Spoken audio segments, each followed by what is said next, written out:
को थर्मोडायनेमिक्स का lecture number 13 पढ़ाया जाएगा। इससे पहले के लेक्चर में मैंने आपको कार्नोट साइकिल्स बताया था।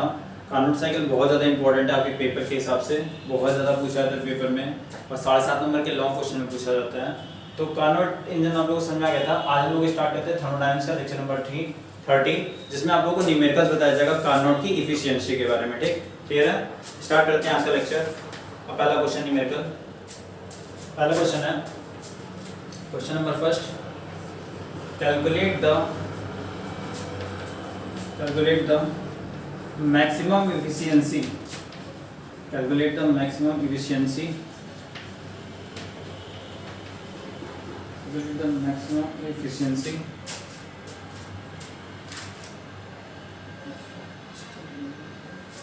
of a steam engine,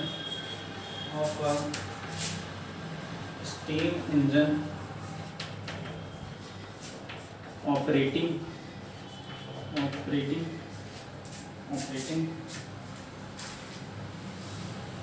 between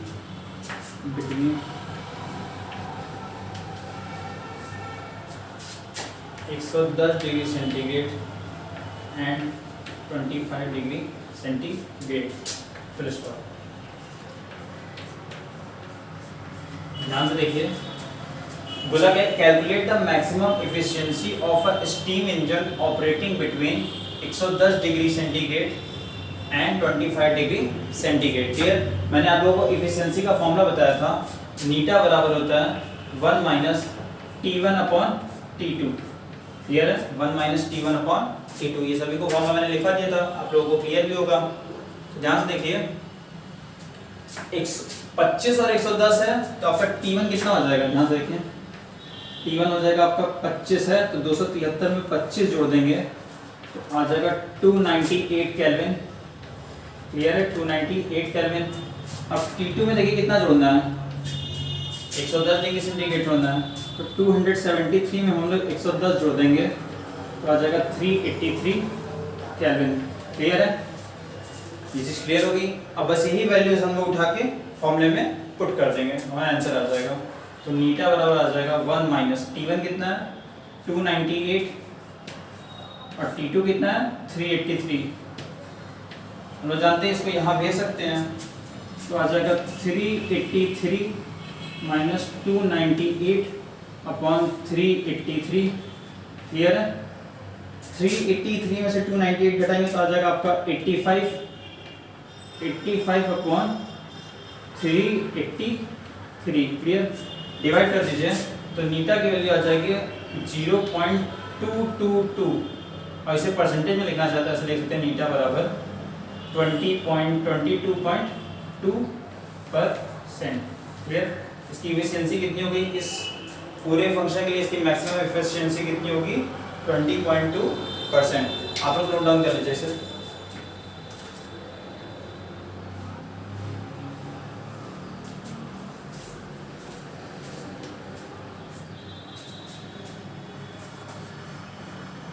पहला न्यूमेरिकल है। आज का लेक्चर जो है वो केवल न्यूमेरिकल बेस्ड रहेगा। ढेर सारे न्यूमेरिकल्स आप लोगों को बताएंगे, आप लोग नोट डाउन कर लीजिए इसे।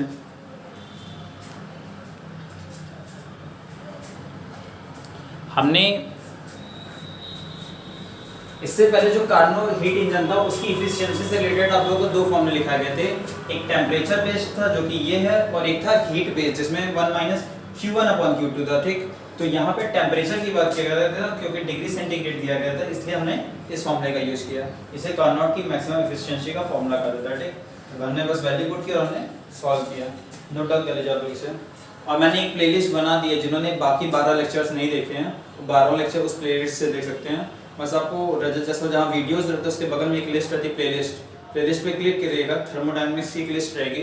थर्मोडायनेमिक्स की लिस्ट में आपको जाके उस 12 वीडियो को 12 लेक्चर को देख सकते हैं। ठीक है, नोट डाउन कर लीजिए इसे।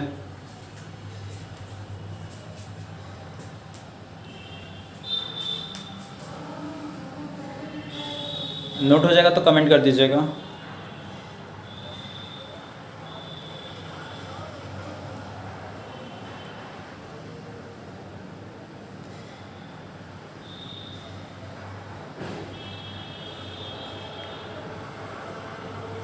ठीक है, thank you Antima. Thank you Kumkum, thank you Amita. सबका नोट हो गया, आप लोगों को समझ में आ गया होगा। आते हैं हम लोग नेक्स्ट क्वेश्चन पे, क्वेश्चन नंबर सेकंड पे। क्लियर? क्वेश्चन नंबर सेकंड बताएं। चलिए इसी बेस्ड एक क्वेश्चन ले लेते हैं, हम टेम्परेचर चेंज कर लेते हैं। इसी बेस्ड एक क्वेश्चन ले लेते हैं और टेम्परेचर चेंज कर लेते हैं, ताकि हम लोगों का एक न्यूमेरिकल और लग जाए इसी टाइप का। देखिए क्वेश्चन नंबर 2 है, कैलकुलेट हो गया। टेम्परेचर हम लोग मान लेते हैं between 127 degree centigrade to 27 degree centigrade. अगर बाई चांस ये ले लिया जाए, क्लियर? तो हम लोग जानते हैं T1 में 27 जुड़ेगा इस बार। जब 27 आप लोगों का जुड़ेगा तो ये हो जाएगा आपका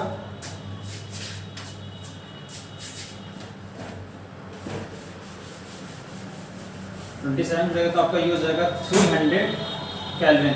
क्लियर है? और इसमें हम लोग 127 जुड़ेंगे, क्योंकि देखिए दिया गया T2 बराबर 127 डिग्री सेंटीग्रेड, तो 127 जुड़ेंगे हो जाएगा 400 केल्विन। ठीक, बस ये फॉर्मूला में हम लोग वैल्यू हल्की सी चेंज कर देंगे, हम लोग का आंसर आ जाएगा। क्लियर? चेंज कर लेते हैं। 1 माइनस T1 कितना 300 है और ये 400 है। ठीक, ध्यान से देखिए, 2 जीरो से 2 जीरो कट गया तो आ गया 1 माइनस 3/4। अगर यहाँ करेंगे इसे सॉल्व तो हो जाएगा 4 माइनस 3/4 दैट इज 1/4। और 1/4 आपको पता है कितना देता है? 0.25। 0.25। अगर इसे एफिशिएंसी परसेंटेज में चेंज करेंगे तो क्या आ जाएगा? 25%। क्लियर है? नोट डाउन कर लीजिएगा। इधर बस वैल्यू चेंज कर दी गई थी ताकि इसी बेस पे एक और न्यूमेरिकल हो जाए, इसलिए मैंने वैल्यू को चेंज करके एक क्वेश्चन समझा दिया है।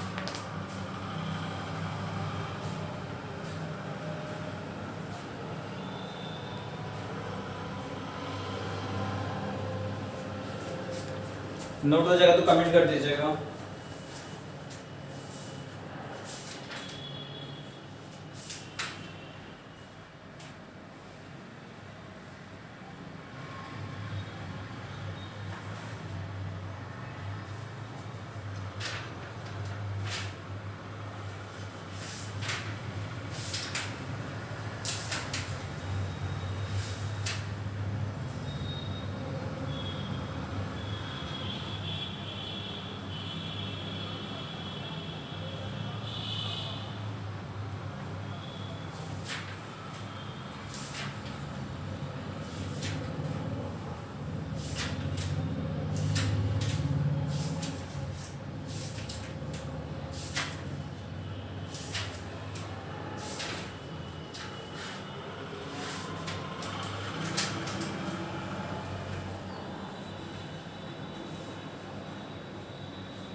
नोट हो गया? Thank you everyone. आगे बढ़ते हैं नेक्स्ट क्वेश्चन पे, क्वेश्चन नंबर 3। क्वेश्चन नंबर 3 है,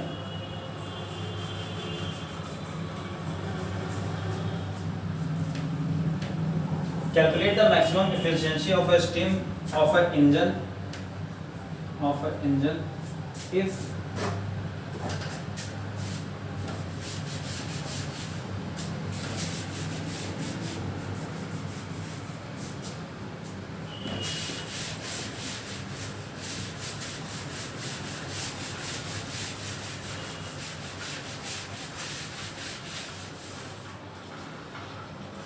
of an engine if heat transferred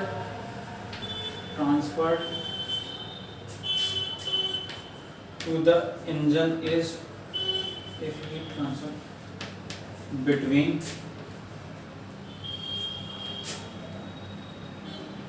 20 joule to 55 joule.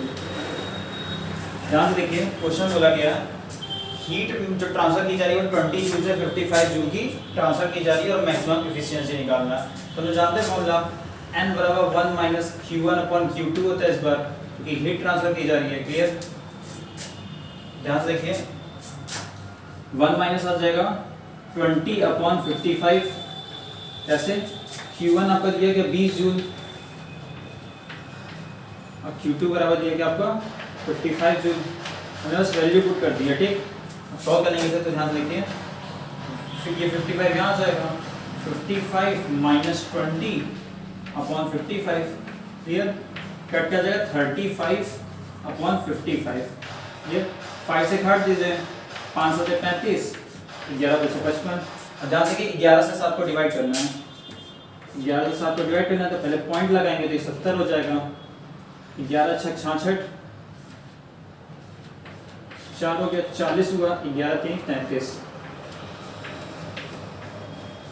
एक छोड़ देंगे 7 बचेगा, छोड़ दिए 0.63 आया, तो नीटा बराबर 0.63 है।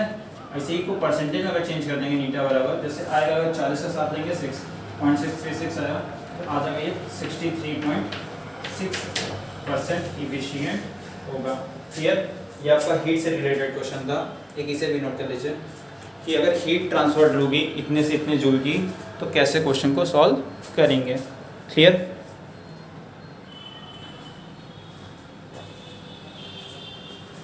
नोट कर लीजिए आप लोग।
समझ में आ रहा है आप लोगों को, ठीक है। थैंक यू अंतिमा,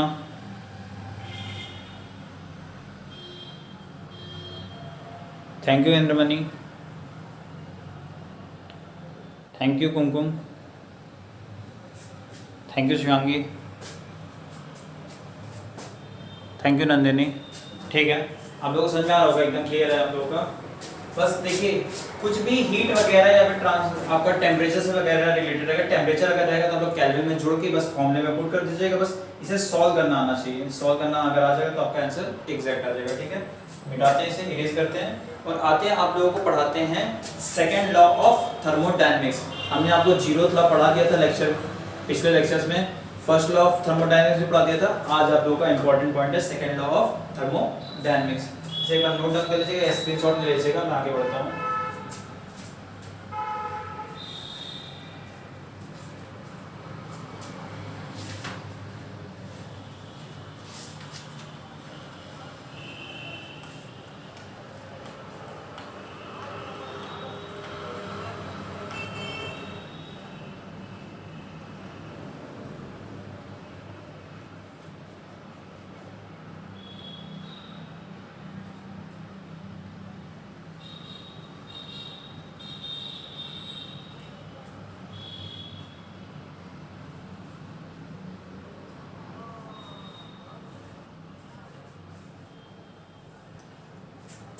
क्लियर है।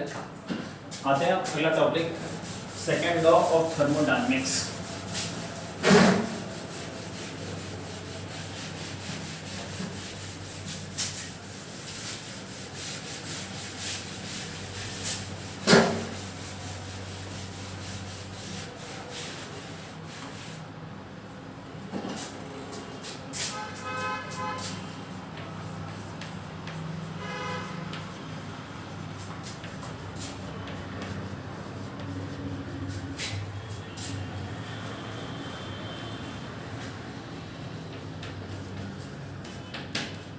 मोस्ट इंपॉर्टेंट टॉपिक है, जानते रहिए। इससे पहले आप लोगों को दो लॉ पढ़ाया गया, 0th लॉ ऑफ थर्मोडायनेमिक्स और first law of thermodynamics. 0th law of thermodynamics में आप लोगों को क्या बताया गया था, अगर किसी टाइम पर बॉडी ए सिस्टम का बॉडी सी से रिलेट कर रहा हो और उसी ही टाइम पर इक्विलिब्रियम में बॉडी बी भी बॉडी सी से रिलेट कर रहा हूँ तो ए और बी आपस में क्या होते हैं, रिलेटेबल हो जाते हैं। तो ये आपका जीरोथ लॉ ऑफ थर्मोडायनेमिक्स था, मैंने फिगर बना के इजीली एक्सप्लेन कर दिया था। फिर फर्स्ट लॉ ऑफ थर्मोडायनेमिक्स में ये बताया गया कि कोई भी सिस्टम जो होता है वो वन सिस्टम से दूसरे सिस्टम में अनदर सिस्टम में चेंज हो जाता है, लेकिन उसकी जो एनर्जी वगैरह रहती है वो रिमेन्स कांस्टेंट रहती है। मतलब कि एक फॉर्म से वो दूसरे फॉर्म में चेंज हो जाता है, बट जो उसका एनर्जी है वो कभी खत्म नहीं होती, रिलीज नहीं होती, वो कांस्टेंट बनी रहती है। But second law of thermodynamics उससे थोड़ा सा चेंज है। क्यों? क्योंकि बाद में जब साइंटिस्ट ने ध्यान दिया इस चीज़ पे, फर्स्ट लॉ ऑफ थर्मोडायनेमिक्स पे, तो उन्होंने पाया कि फर्स्ट लॉ ऑफ थर्मोडायनेमिक्स उतना ज़्यादा सही नहीं है, एनर्जी चेंज हो रही है। तो जब एनर्जी चेंज हो रही थी तो बात यह है कि कोई ऐसा लॉ दिया जाए जो सही बता सके कि ये चीज़ें हो क्यों रही है, या फिर क्या सही चीज़ होगा, क्या सही रूल होगा। तो फिर बारी आई सेकेंड लॉ ऑफ थर्मोडायनेमिक्स की। तो सेकेंड लॉ ऑफ थर्मोडायनेमिक्स के बारे में 2-3 साइंटिस्ट ने अपनी बात रखी है। तो स्टार्ट करते हैं पहले टॉपिक से, जिन्होंने सबसे पहले अपनी बात रखी सेकेंड लॉ ऑफ थर्मोडायनेमिक्स के बारे में। क्लियर? तो सबसे पहले स्टेटमेंट दिया था केल्विन प्लांक ने। तो केल्विन प्लांक स्टेटमेंट डाल देंगे, kelvin Planck statement. Kelvin Planck ने क्या स्टेटमेंट दी थी इसके बारे में, आइए पढ़ते हैं।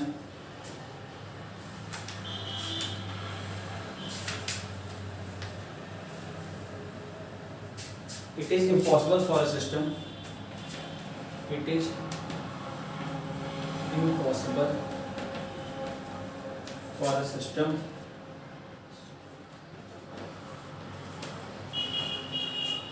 it is impossible for a system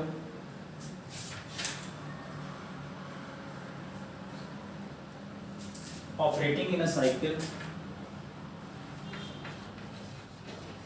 operating in a cycle connected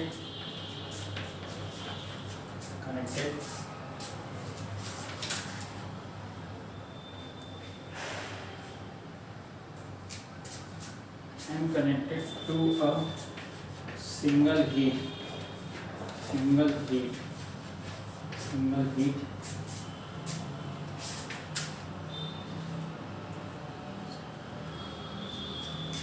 reservoir to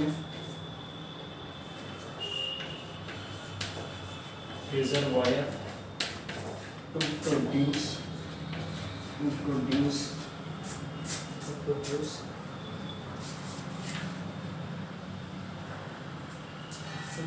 a positive amount of work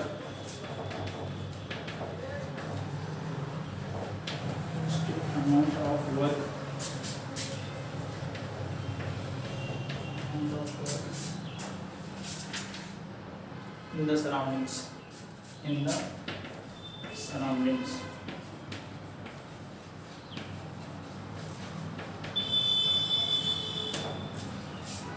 kelvin Planck का स्टेटमेंट किया था सेकंड लॉ ऑफ थर्मोडायनामिक्स को कि it is impossible for a system operating in a cycle and connected to a single heat. उन्होंने बताया कि cycle में बताया था ना कंप्लीट राउंड, जब जहां से स्टार्ट करता है वापस उसी पोजीशन पे आकर अगर वो एंड करता है तो वो क्या कहलाता है, कंप्लीट वन साइकिल कहलाता है। तो बोला गया है it is impossible for a system operating in a cycle, अगर कोई सिस्टम में कोई भी पार्टिकल ऑपरेट कर रहा है और वो एक साइकिल कंप्लीट कर रहा है and connected to a single heat, केवल एक ही हीट के रिस्पेक्ट में, जैसे बाई चांस मान लीजिए 100 जूल की उष्मा दी जा रही है तो 100 जूल के ही रिस्पेक्ट में वो कंटिन्यू वर्क करे। रिजर्वायर एक होता है सिस्टम, जैसे कि मैंने बताया था एक होता है आपका एक ट्यूब बताया था, क्या नाम था उसका, चलिए जो भी था आपको फर्स्ट लॉ ऑफ थर्मोडायनामिक्स में बताया गया था, जीरोथ लॉ ऑफ थर्मोडायनामिक्स में बताया गया था। एक ट्यूब जिसके काम वो वर्क करता था, वैसे ही क्या होता है रिजर्वायर एक सिस्टम होता है जिसके थ्रू वो प्रोड्यूस किया जाता है।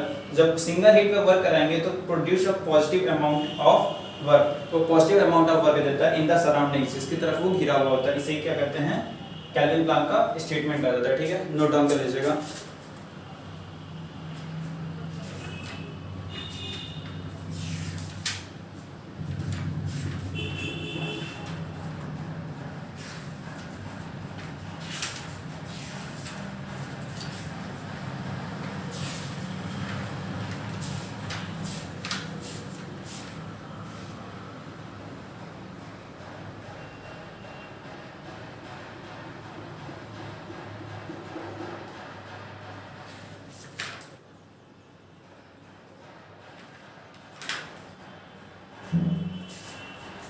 हाँ जो बता रहे थे वो जो ट्यूब की बात कर रहे थे वो पोरस प्लग था, क्लियर। जैसे उसमें पोरस प्लग के थ्रू हीट ट्रांसफर होकर वन सिस्टम से अनदर सिस्टम में जा रही थी, इसमें जो रिजर्वायर होता है उसके थ्रू होता है, ठीक। रिजर्वायर के थ्रू एक सिस्टम से दूसरे सिस्टम में प्रोड्यूस की जाती है और हमें कौन सी मिलती है, पॉजिटिव अमाउंट ऑफ वर्क मिलता है। पॉजिटिव अमाउंट जो हमारा वर्क रहता है वो प्रोग्रेस में आके हमें जो मिलता है वो पॉजिटिव अमाउंट में मिलता है। नोट डाउन कर लीजिएगा आप लोग।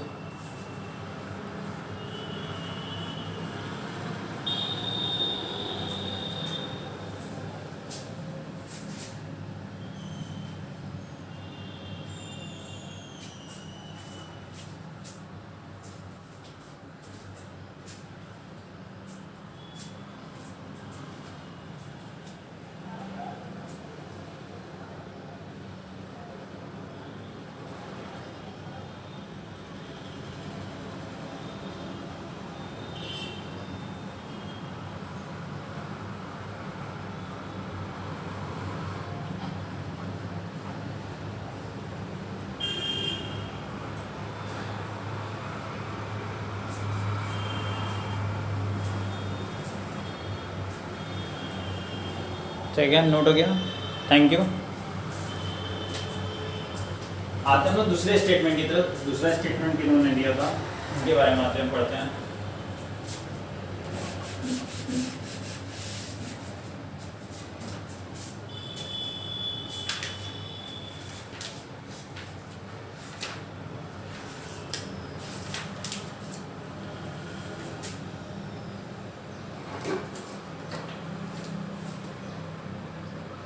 अगले साइंटिस्ट थे क्लॉसियस।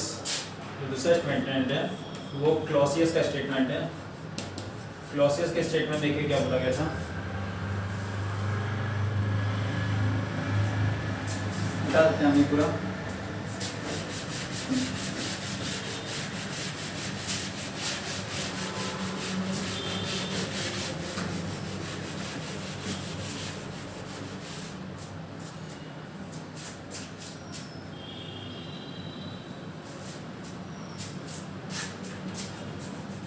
बोला क्या है, it is impossible for a cyclic process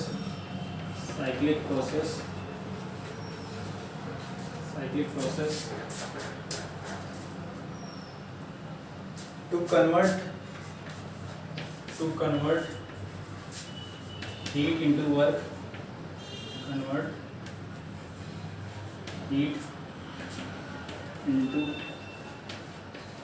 work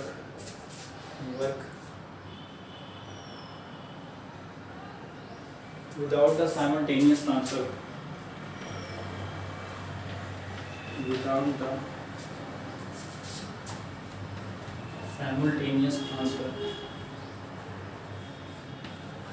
simultaneous transfer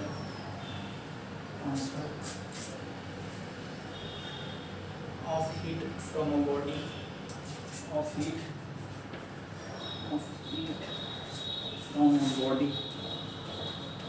from a body at a higher temperature to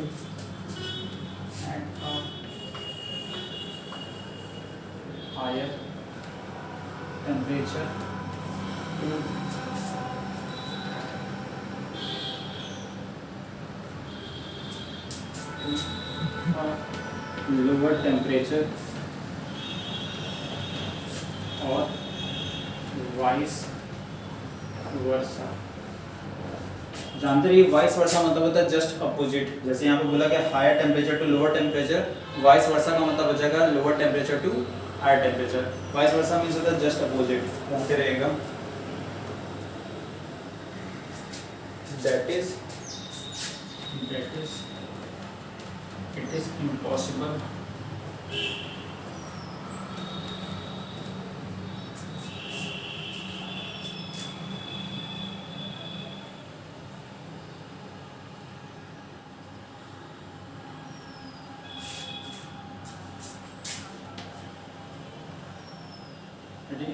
for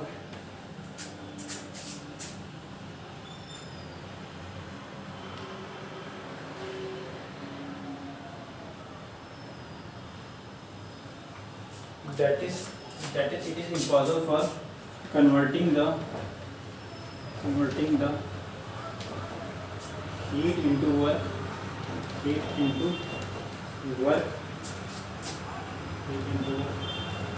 at simultaneously,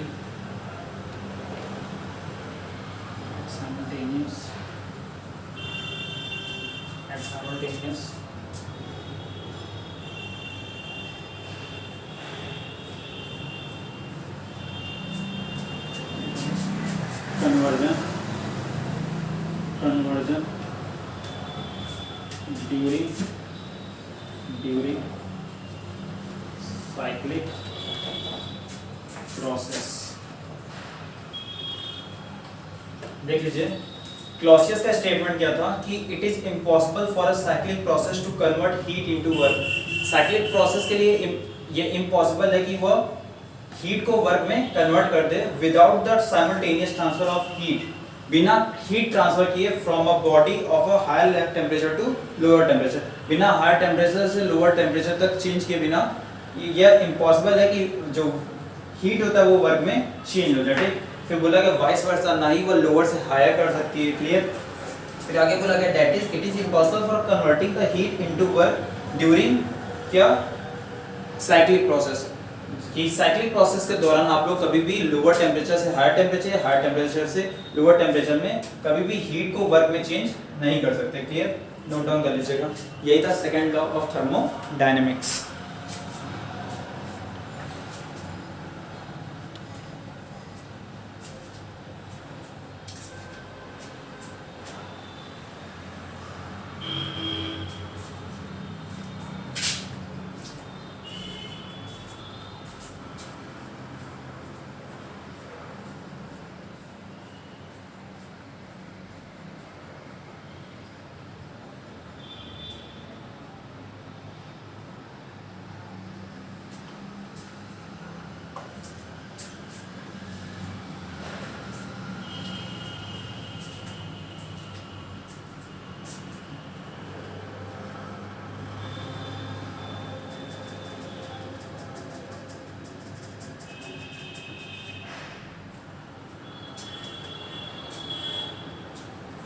note हो जाएगा तो कमेंट कर दीजिएगा।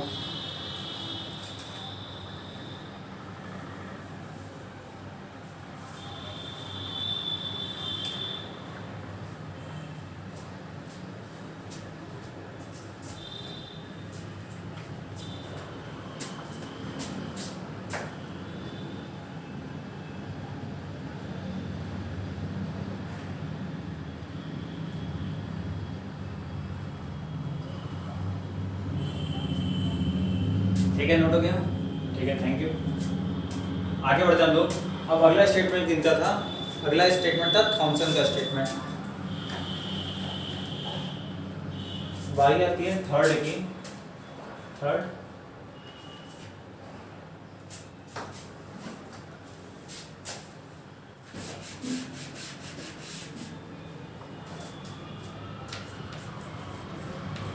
Thompson statement. थॉमसन का क्या स्टेटमेंट था? बारी उसकी आती है।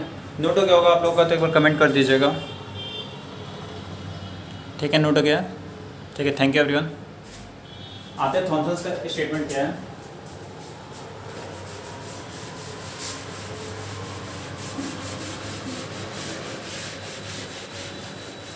अगर आप लोगों का ये क्वेश्चन 5 नंबर में आता है तो आप लोग सारे स्टेटमेंट लिखिएगा, और अगर फिर 2 नंबर के क्वेश्चन में आता है या 1.5 नंबर वाले क्वेश्चन में आता है या 1-1 नंबर वाले क्वेश्चन में आता है तो आप लोग फिर 1 लोग का स्टेटमेंट लिख दीजिएगा जो आपको बेस्ट लगे। ठीक, कोई दिक्कत नहीं है।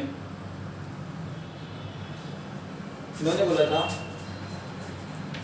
ऑल नेचुरल और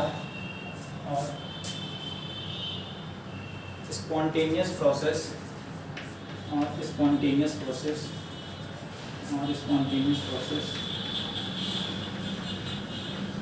tends to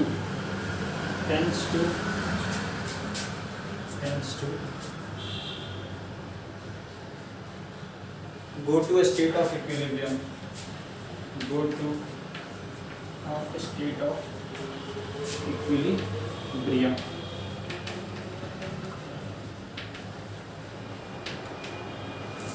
इनका स्टेटमेंट ये था कि ऑल नेचुरल और spontaneous process tend to go to a state of equilibrium. Spontaneous process मैंने बताया था, नदी वाला एग्जांपल मैंने दिया था, डैम वाला एग्जांपल दिया था कि वो ऊपर से नीचे की तरफ आता है, तो वो फिर उन्होंने बताया जितनी भी नेचुरल चीज़ें होती है प्रोसेस वो किस स्टेट में आने की कोशिश करती हैं, इक्विलिब्रियम की अवस्था में आने, इक्विलिब्रियम मतलब साम्य अवस्था में आने की कोशिश करती है। ये था थॉमसन का स्टेटमेंट सेकंड ऑफ थर्मोडायनामिक्स के रिस्पेक्ट में, नोट डाउन कर लीजिएगा।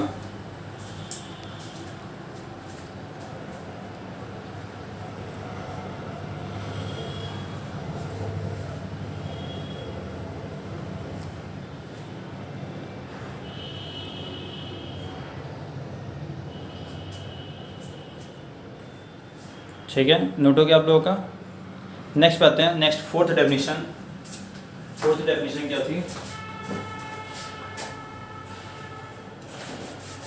फोर्थ के बारे में नाम नहीं पता किसने, कौन सा किस साइंटिस्ट ने दी थी, लेकिन फोर्थ स्टेटमेंट भी बहुत इंपॉर्टेंट है।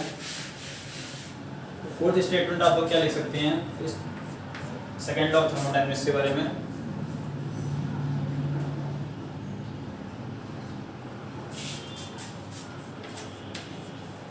Heat cannot flow itself. Heat cannot flow itself from colder to hotter body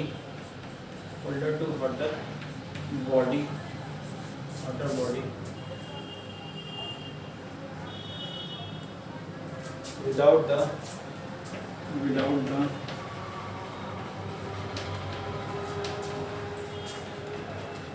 intervention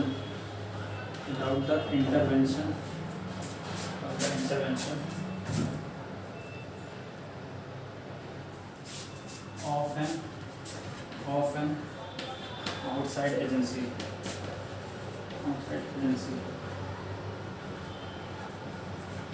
हाँ देखिए, तो चौथी डेफिनेशन बोली गई है, heat can not flow itself. Heat अपने से तो फ्लो हो नहीं सकती आपकी कोल्डर बॉडी से हॉटर बॉडी की तरफ, जब तक कि बाहर से कोई एजेंसी मतलब कोई भी वर्क या फिर कोई भी एनर्जी ना लगाई जाए, तब तक फ्लो जो होता है हीट का वो अपने आप कोल्डर से हॉटर की तरफ नहीं जा सकता। तो ये भी सेकंड ऑफ थर्मोडायनामिक्स की डेफिनेशन है, नोट कर लीजिए आप लोग इसे भी।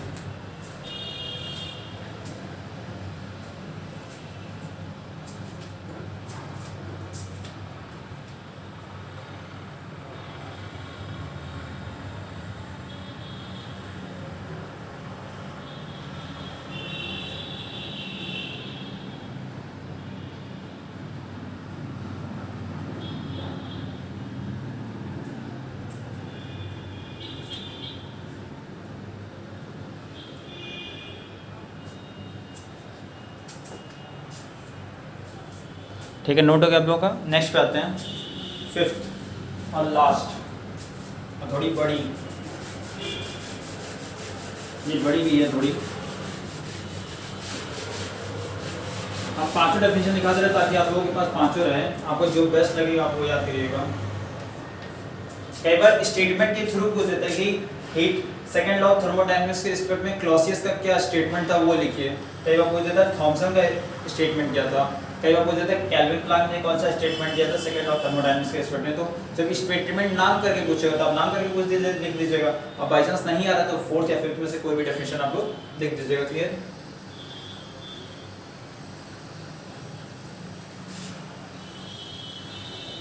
इसमें लिखेंगे the energy of universe remains constant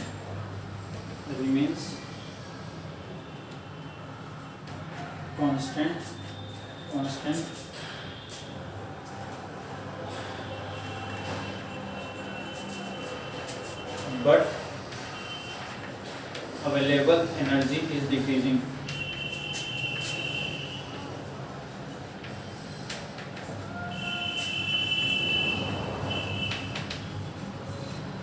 Available energy is decreasing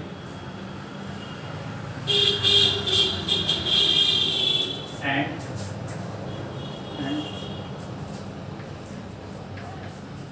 entropy of the universe is increasing, entropy of the universe is increasing. थोड़ा सा ये घुमाव डेफिनेशन है, उसमें लिखवा दे रहा हूँ, इसे नोट डाउन कर लीजिएगा, इसे याद मत करिएगा, याद उन्हीं चारों में से कोई कीजिएगा। To a condition of a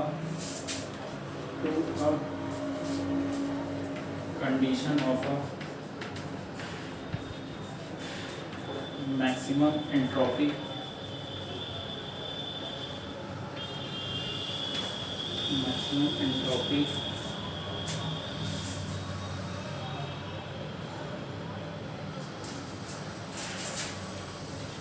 of a randomness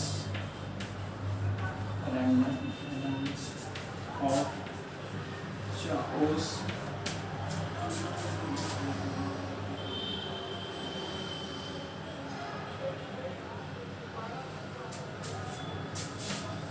when there is maximum chaos, the order will prevail itself. The order will prevail itself.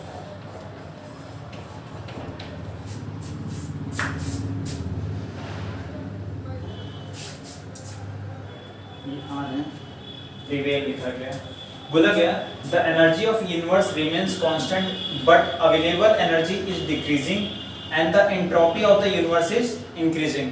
मतलब जो एनर्जी है वो डिक्रीज कर रही होती है और एंट्रोपी इंक्रीज कर रही होती है। To a condition of a maximum entropy, जब मैक्सिमम एंट्रोपी हो जाती है ऑफ अ रैंडमनेस और chaos, then there is a maximum chaos, there will be prevail itself. मतलब कोई मतलब नहीं है इस डेफिनेशन का, बट दिया गया आपकी बुक में है तो मैंने नोट करवा दिया। आप लोग इसे याद मत करिएगा, बस नोट डाउन के तौर पे नोट्स में नोट कर लीजिएगा। बाकी याद करने के लिए उन चारों डेफिनेशन में से याद करिएगा। मैं तो कहूँगा अगर आप लोगों को याद करना हो तो आप लोग बेस्ट रहेगा आप लोगों के लिए Kelvin Planck statement. Kelvin Planck के स्टेटमेंट सबसे ज़्यादा पूछा जाता है और थॉमसन का स्टेटमेंट ज़्यादा पूछा जाता है। तो अगर मैं सजेशन दूंगा तो आप लोग केल्विन प्लैंक स्टेटमेंट को याद करिएगा, वो ज़्यादा बेहतर आप लोगों के लिए पड़ेगा। इसी से नोट डाउन कर लीजिए।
बहुत जल्द शायद अभी से 5 या 6 दिन बाद से आप लोगों की केमिस्ट्री की क्लास 2 टाइम रहेगी।